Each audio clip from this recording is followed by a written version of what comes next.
भगवान राम जीवात्मा के प्रतीक हैं और सीता आत्मा की प्रतीक हैं। परमात्मा समझाता है सोने का हिरण नहीं होता।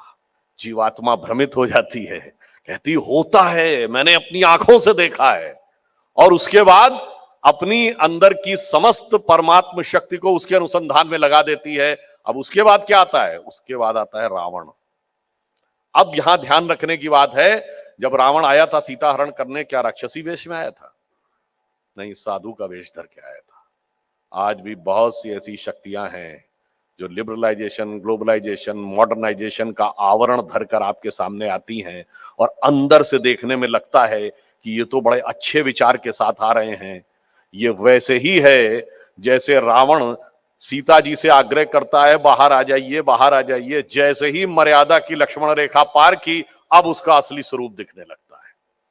तो इसलिए हम ये कहना चाहते हैं कि आज हमारे सामने जो शक्तियां खड़ी हैं, उसमें वास्तविकता क्या है, आवरण क्या है, ये हमें समझने की बहुत जरूरत है। मैं उदाहरण के लिए कहना चाहता हूं, ऐसे फ्रेजेस गढ़े जाते हैं, जैसे आप सबने सुना होगा लेफ्ट लिबरल। कभी आपने कोई लेफ्टिस्ट कंट्री बता सकते हैं जो लिबरल हो? मतलब left liberal itself is a paradox. It is like if somebody say that I am a devout atheist. अब दूसरी बात आप आइए, भारत में आकर जो हार्डलाइनर मुस्लिम फंडामेंटलिस्ट हैं और लेफ्टिस्ट, यही लिबरलिज्म के सबसे बड़े प्रतीक बन जाते हैं।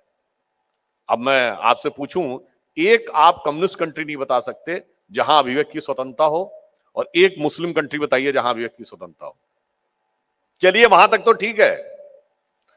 एक मुस्लिम कंट्री बताइए जहां कम्युनिस्ट पार्टी बैंड ना हो।